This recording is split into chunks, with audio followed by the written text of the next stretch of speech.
The EU is urging the United States to reconsider its decision to revoke the visas of senior Palestinian officials. On Friday, Washington announced it's blocking the Palestinian President Mahmoud Abbas and some of his colleagues from attending next month's UN General Assembly in New York. The US move comes in response to plans by several Western countries to recognise a Palestinian state at the gathering.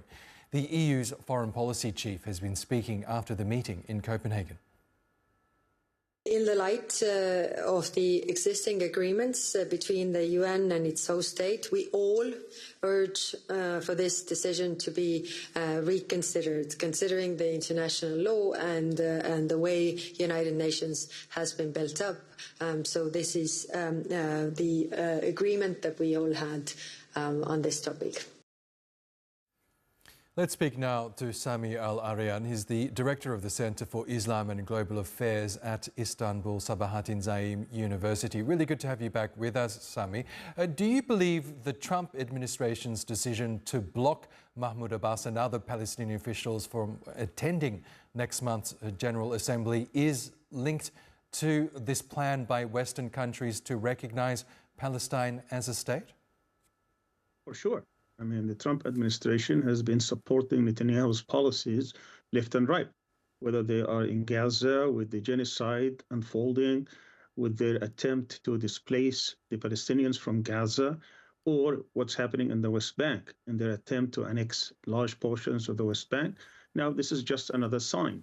The United States government is just going to the gutter in order to support the genocidal policies of the Israeli government. So it's not surprising, but of course, when it comes to the defiance of the whole world is coming this September to celebrate Palestinian independence and to celebrate the fact that the whole world now sees what's going on in Gaza as genocide, and they want to solve this problem diplomatically. And here the United States, again, is blocking this effort, which means there is no other solution that the United States would ever accept, except, obviously, that the whole world must unite and isolate Israel. The only response here should really be the expulsion of Israel from the United Nations, at least. And Sami, we know that this is happening at a time when Israel is intensifying its siege of Gaza City. This at a time when the starvation crisis in the enclave is also worsening. What do you believe is Israel's aim in seizing and capturing Gaza City? It's plain and clear.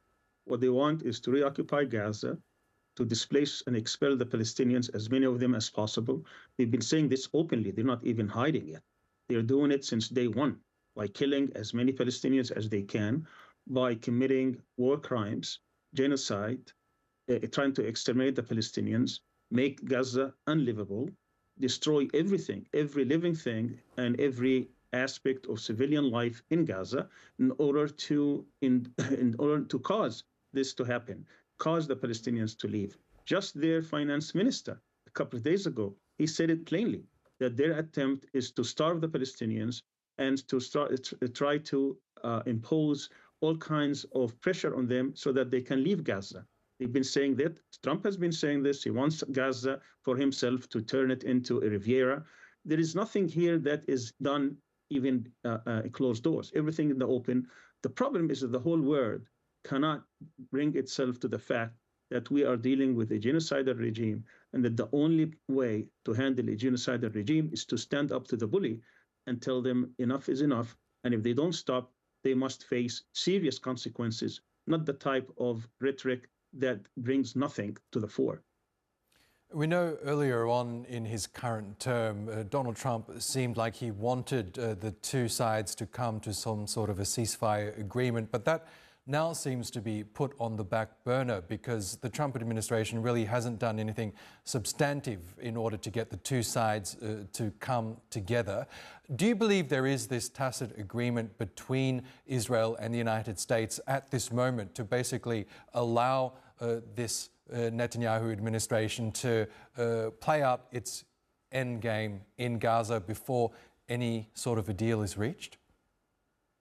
Seems that there is a lot going on in the background. I would not be surprised if Trump is being extorted with the Epstein files. God knows what they have on him, in which he's giving them carte blanche, totally open season on the Palestinians. Whatever he said during the campaign has been swallowed. He has not intervened in any way, shape, or form to stop this carnage. Even the proposal that he gave to the mediators in order to convince the resistance to accept and to have some sort of a 60-day ceasefire or truce, that has also been accepted by the resistance. The Israelis are the ones who rejected it, and he has not applied any kind of pressure for this to take place. It's not clear that Trump actually is calling the shots here. It appears that the Zionists within his administration, as well as Netanyahu, he turned MAGA, Make America Great Again, into MEGA, Make Israel Great Again. Okay, Sami-Al-Arian, we'll have to leave it there, but it's great to get your thoughts as always. Thank you. Thank you.